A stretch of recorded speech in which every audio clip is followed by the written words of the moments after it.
This is the MyHeart.net podcast. This show is produced by Dr. Philip Johnson in conjunction with VitalEngine.com. Please welcome your host, Dr. Alain Bouchard of Cardiology Specialists of Birmingham, Alabama, at St. Vincent's Medical Center, part of Ascension.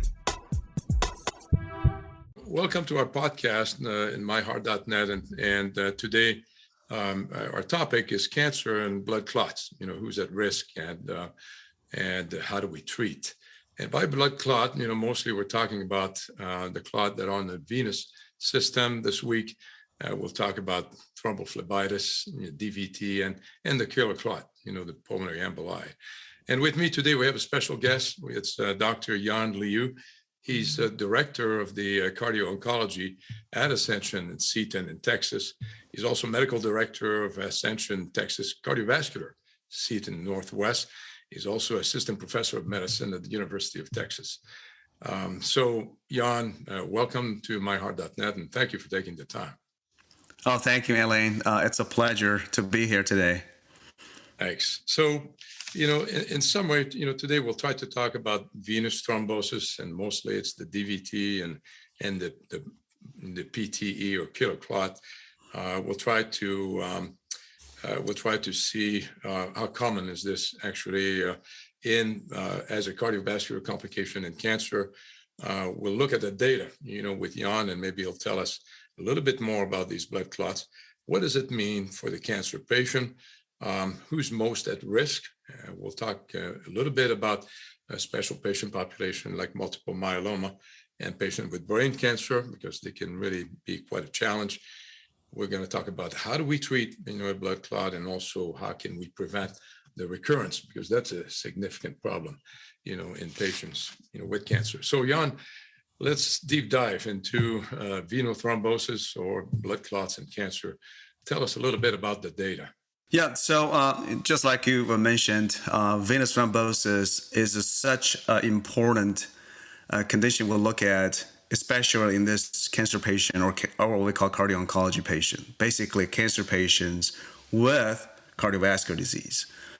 Usually, when we talk about venous thrombosis, we're mostly talking about three types of conditions.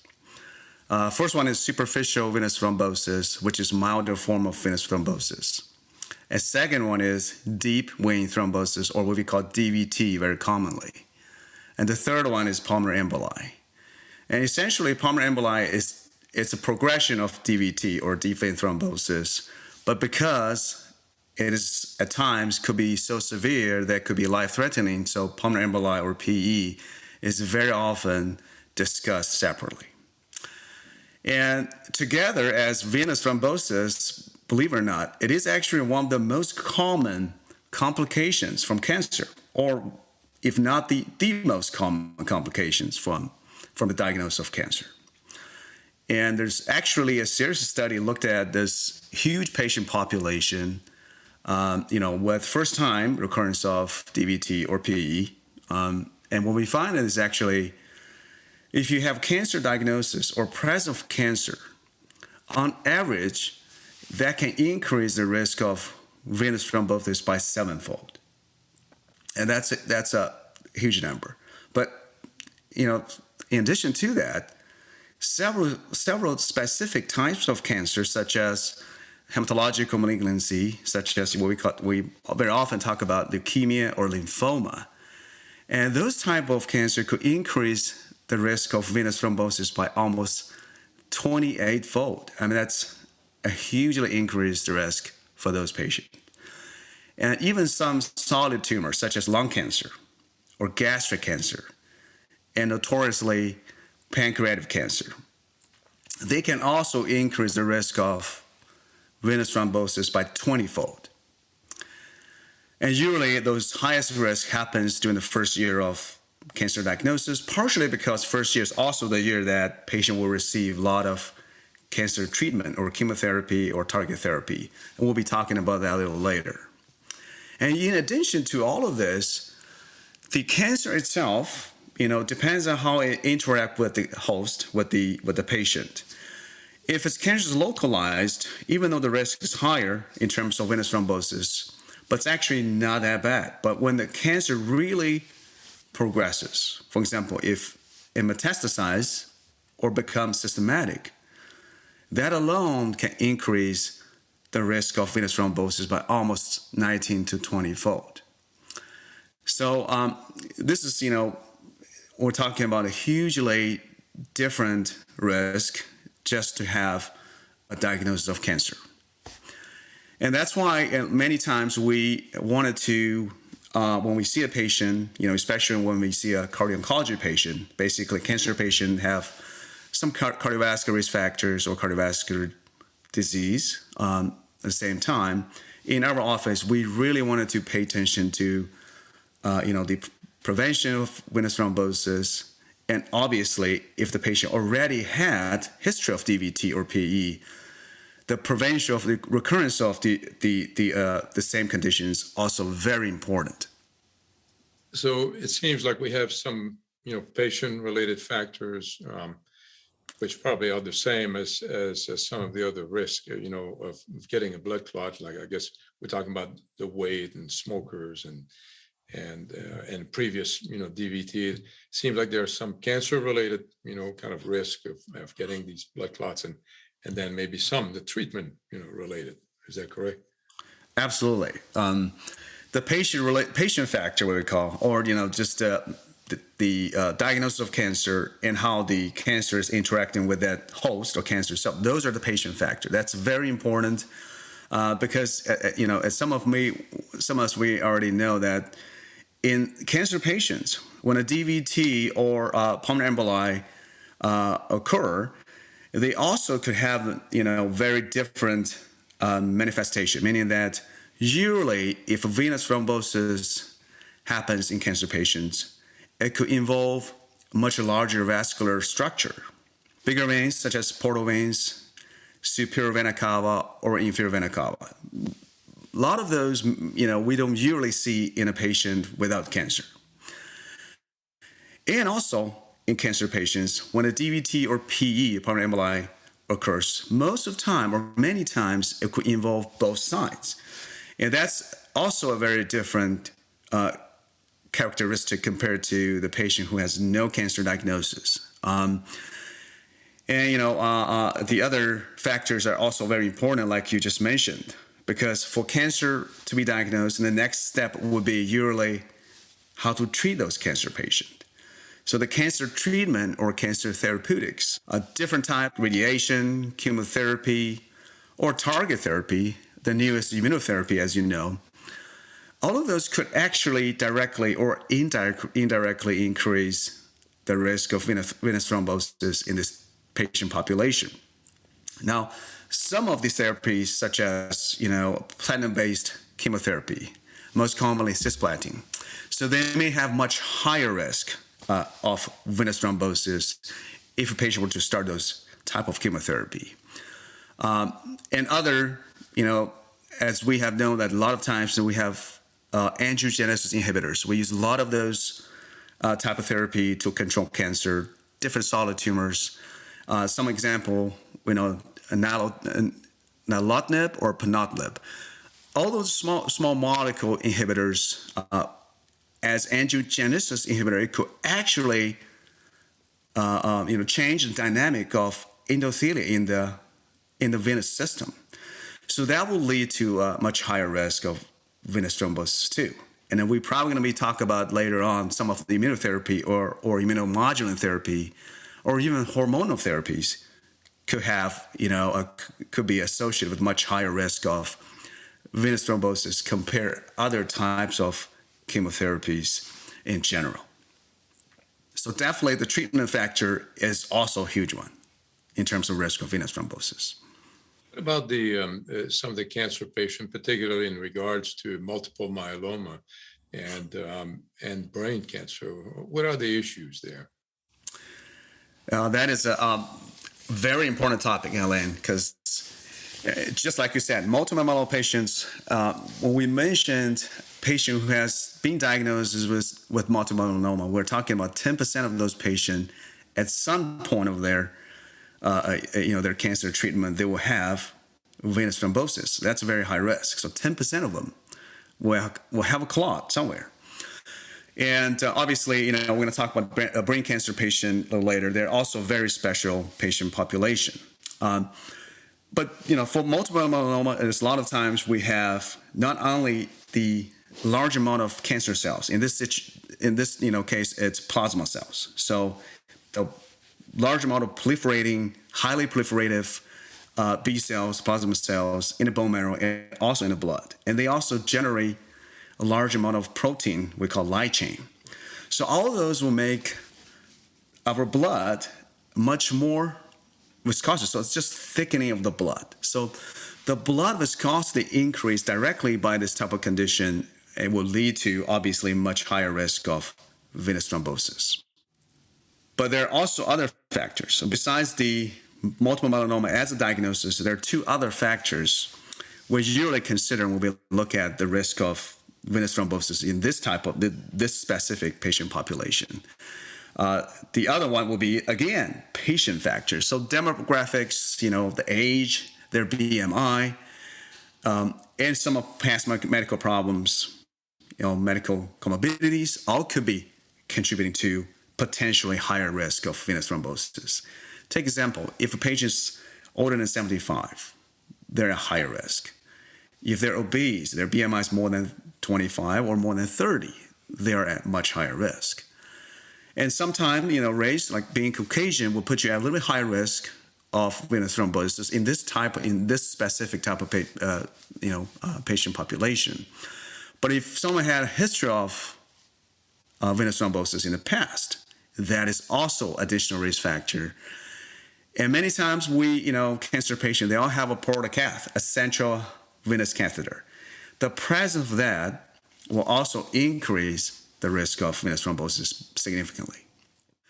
And obviously, a lot of times, when a cancer is diagnosed, unfortunately, some patient will also be diagnosed with a condition called hypercoagulable state. So it's basically blood clotting disorder. That is an add-on factor because it's already, cancer itself increases the risk of venous thrombosis, but hypercoagulable state is basically a disorder that increases your chance to form a clot. So the combination of those two obviously will make the risk of venous thrombosis much higher.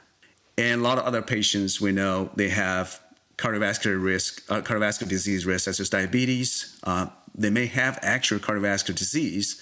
They may have kidney disease chronically or chronic liver disease or chronic lung disease. All those patients with those comorbidities could have a little higher risk of venous thrombosis.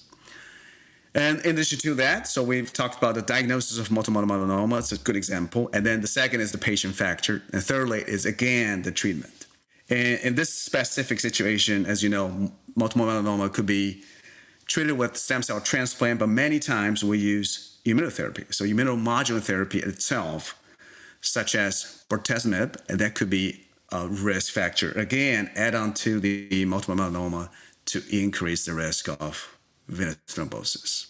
What about with the patients with the brain cancer? Yeah, and that is, to me, it's probably one of the toughest patient populations we take care in our cardio-oncology clinic. Partially because, a lot of times, actually, the majority of those patients, when they have brain cancer, is actually secondary, meaning that actually they have cancer somewhere else and metastasized or moved to the brain. So they're already very sick.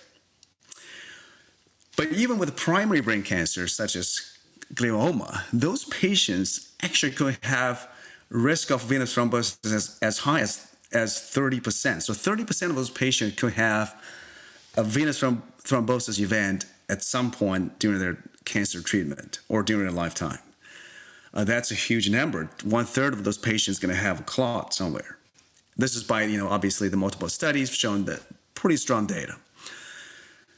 So that is one factor. But the other factor is this type of patient, as you know, could also have very high risk of bleeding because they have tumor in their brain. So they could have higher risk of bleeding. Not only that, they could have high risk of major bleeding or life-threatening bleeding. Basically, the bleeding inside the brain, or we call intracranial bleeding event. That makes the management very challenging because the first line or most common treatment for venous thrombosis or the venous thrombosis prevention is anticoagulation, basically blood thinners. So that will obviously increase risk of bleeding. And in this specific patient population, it's really challenging at times because you have to really, really look at all the risk factors and make the best decision at that time to balance this risk of bleeding and obviously the risk of venous thrombosis at the same time. They're really challenging. Well, let's talk about this treatment. I mean, we have a patient with cancer, and they were found to have a blood clot in the leg, and it was very, very long, and it went all the way to the common femoral vein, and we're afraid it's going to get developed into PT or more pulmonary embolism. So how do we treat these patients acutely? And then maybe let's phase into some of the different category, like, for example, how do you treat a patient that has breast cancer, a brain cancer, and, a DVT? How do you treat these patients, at least acutely in the hospital setting?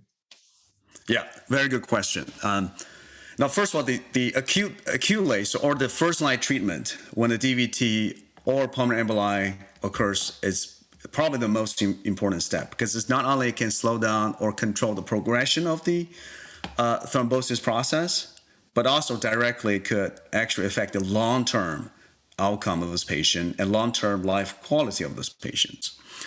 And I would say I think, especially since the last 5 years, we have probably overall two modalities. One modality is most commonly we discussed is the medication-based therapy. But the other one is what we call procedure-related or procedure-based therapy. Now, just very briefly for the procedure-related or procedure-based therapy. This is important because as we actually, as you mentioned, as we discussed earlier, in those cancer patients, when the thrombosis happens or pulmonary emboli happens, usually they are much higher in terms of clot burden, and usually they will involve both sides instead of one side. So they also will involve much bigger vascular structure. As you mentioned, they could actually have common femoral vein thrombosis and progress into iliac vein and all the way to IVC or inferior vena cava. So in those situations, if it's truly severe, very high clot burden and really affecting the hemodynamics, then we have option right now to do potentially what we call thrombectomy. So thrombectomy is basically a procedure. You go in there to take the clot out. Obviously, it's the simple way to put it. But, for example, in our institution, we can do a mechanical thrombectomy in patient who has pretty severe or massive pulmonary emboli if they have issues like hypotension or very high oxygen requirement. And we can go in there, do a mechanical thrombectomy, take the clot out. Maybe more popular in most institutions, we can do a catheter-based. Basically, you put a catheter in the vascular structure and then give the patient lytics, hoping really to lyse some of the clot because the clot's obviously acutely formed. So those are procedure-based therapy for only very selected high-risk patient population. When you do these interventions, Jan, do you actually use some protection like a temporary IVC filter or not necessarily? Yeah, great question. So obviously, if it's involving pulmonary emboli, we pretty much go in there and make sure the patient does not have, LV clot, does not have thrombosis in their left ventricle, because at times they could have a PFO or communication between left atrium and right atrium that could move. Obviously, that could be a high-risk situation. But as long as we make sure that's not the case, we, basically go in the right side, go to the RV and pulmonary structure to, get rid of the clot. And as you said, many times, if there's large clot burden in the venous system, such as lower extremity, common femoral vein, it could be both sides, could be one side.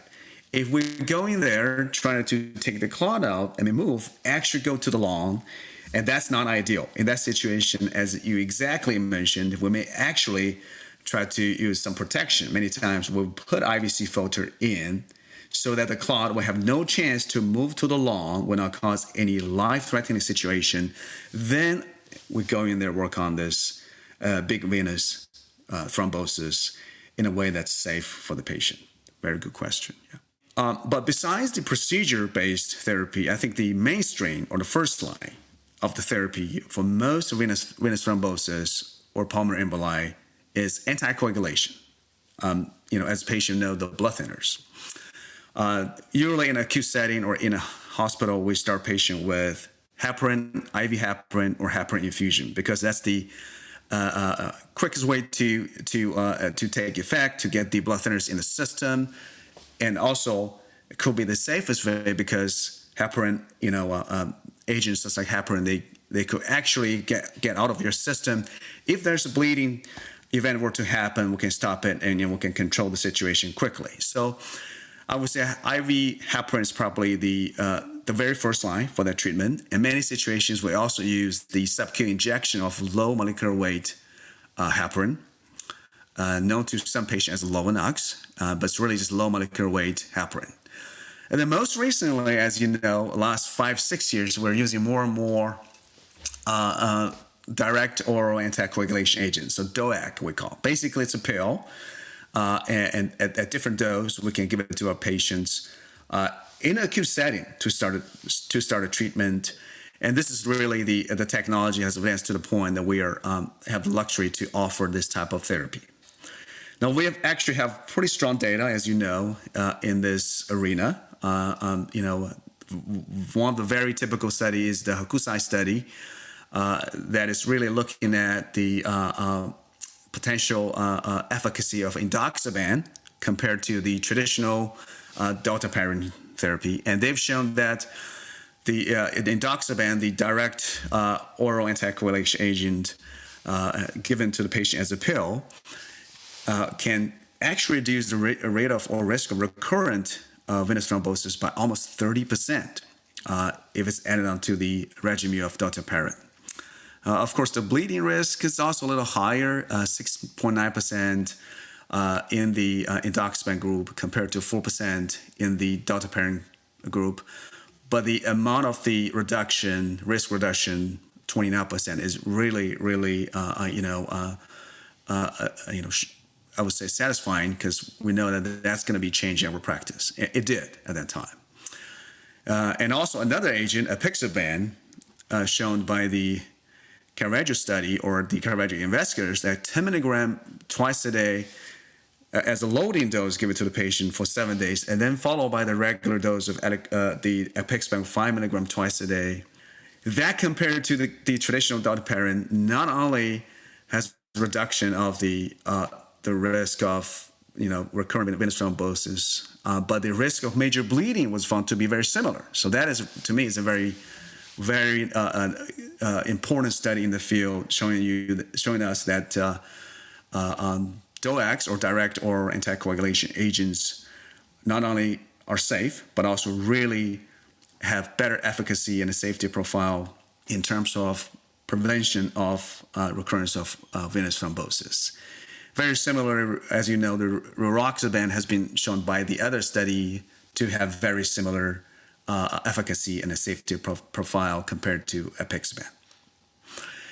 And as you mentioned, for brain cancer patients, besides this type of therapy, the other factor we want to consider is, something we have talked about earlier, that is the risk of bleeding. So most of the time, if the cancer has involved brain, or if either secondary or primary cancer diagnosis, we do not routinely recommend anticoagulation therapy or prevention for those type of patients, just because the risk of bleeding is too high. And once bleed, usually they're life-threatening, they're major bleed because it's intracranial bleeding. However, at times, if the patient's undergoing some procedure or surgery, then that can, the short-term anticoagulation, and most of the time is by heparin or low molecular weight heparin, can be considered. Depends on the safety profile of the patient. Depends on patients, obviously, like platelet number, their blood counts, and the severity of their brain cancer. So that is, I think, we have probably a little guideline over there, but a lot of independent physician discretion in the practice for those patients, for that specific patient population. Some of the big issue also is about so we're treating acutely the blood clot that is there. And the problem with cancer patient is that there's really an increase in the recurrence. And I know when I trained in cardiology in the 80s, after the acute treatment, which was, at that time, still the heparin and is even starting some of the low molecular weight heparin, it was actually, we were giving it for life. They were just getting treatment for life. So do you do kind of the same thing this time, but more like using the newer oral anticoagulants? Or? Yeah, so I think even though that's the low molecular weight heparin is it's still old school, and it's a very old school agent, but to me, it still remains the top agent, especially in a tough situation for the patient who has venous clotting, but at the same time, they have a very significant risk of bleeding. Many times, as we know, they will have low platelet amount, low platelet counts, and they may actually have chronic bleeding. And their blood counts change very dynamically with their chemotherapy. And low molecular weight heparin can provide an almost perfect solution because we can just stop that agent. It's going to be gone within hours from our patient's system. And this is not something we at this point still not something we can offer in an outpatient setting, for example, by other newer generation, what we call direct anticoagulant agent or DOACs, because it usually takes much longer for those agents to be actually getting out of the patient's system. We do have reversal agents now, but that requires hospitalization and in an urgent situation, obviously. So I would have to say, it still remains the mainstream especially for prevention of recurrence in an ambulatory setting. However, as you have mentioned, right now, we do have some other options we can potentially offer to our patients if the patient's, the right patient population. So selectively, we can actually give those patients some of the oral agents that could be having a very similar efficacy, and a lot of times could be similar in their safety profile. So some of the agents, as we talked about, is the apixaban and others, including rivaroxaban. And in my practice right now, I think probably a majority of those patients, if they're safe for them, we actually provide the DOACs agent, like apixaban or rivaroxaban. For very select high-risk population, we still actually give them basic low molecular weight heparin injection on a daily basis for long period of time, especially those patients have recurrent bleeding on the direct oral anticoagulant agent DOACs. In those situations, really, we have to go back to the basics. That is the low molecular weight heparin. Very important. So these were patients, of course, that have had blood clots, and we want to prevent a recurrence. Now, we know, and some of them, you have to bring them in the hospital. Now, let's talk about the patient, the outpatient, because most of the blood clots occur actually out of the hospital, and about maybe 2/3 of the problem with the DVT and the clots forming occur when the patient is at home. How do we actually, prevent the blood clots from happening in the first place? So so-called primary prevention. I mean, who do we select for this? I mean, obviously, it's not all cancer patients. You mentioned, some at risk of bleeding, like, patients that have brain cancer, or maybe someone that's had, gastric cancer, has a lot of, GI bleed. But how do we actually select the group of patients that is maybe at risk, and how do we treat them kind of long term? Very, very important topic and very important question. I think, this is really going to lead us back to 2008. Dr. Corona and colleague in Cleveland Clinic has, they've done this nice study and really established a score system that is completely validated clinically. It's called, obviously, Corona score. So that score, it is used in an ambulatory setting or outpatient setting to look at a cancer patient to see, hey, are these patients high risk? Should we start primary prevention for those patients in terms of risk of venous thrombosis. So the way the score was established is this. They essentially put in probably three category of things into consideration. One is different type of cancer, as you mentioned earlier, very importantly. We all know, any type of cancer could increase risk of venous thrombosis. On average, it's about 7-fold. But we also mentioned earlier, some cancers such as lymphoma, leukemia, could be a little bit higher risk. So the score actually established, for example, if the patient has solid tumor like gastric or pancreatic cancer, then those patients will get actually 2 points. And for other patients have lymphoma or lung cancer, they will have 1 point to be added on this risk profile score. And besides the cancer diagnosis, then it's the patient factor again. So we'll look at BMI, if they have a BMI above 35. And then if those patients could have an abnormal complete blood count profile, such as hemoglobin is lower than 10, their leukocyte counts more than 11,000, and most importantly, if their platelet is more than 350,000, and those will give them 1 point. And then we will put those scores together. If the patient has scored 3 or higher, that is considered to be an increased risk for venous thrombosis. And then if obviously there's no active bleeding or no contraindication for anticoagulation, those patients should be considered for routine venous thrombosis prophylaxis or prevention treatment. Now, Dr. Corona actually did a study recently in 2019 using one of the agents we have discussed earlier, rivaroxaban, one of the pretty commonly used DOACs agents. So they looked at this agent and to see, hey, in an ambulatory setting and also high-risk patient population, so Corona score of 2 or above. So give those patients, rivaroxaban 10 milligrams, so it's the lower dose of rivaroxaban for about 6 months. Can we see a difference in terms of DVT occurrence? So it's primary prevention, not recurrence, the first event. What they found is actually there's a mild effect in that study. So rivaroxaban at 10 milligram reduced the risk of venous thrombus from 8.8% in placebo group to 6% in the rivaroxaban group. It was not statistically significant. And also the bleeding risk, especially major bleeding risk, is a little higher, at 2% compared to 1% in the rivaroxaban group compared to placebo.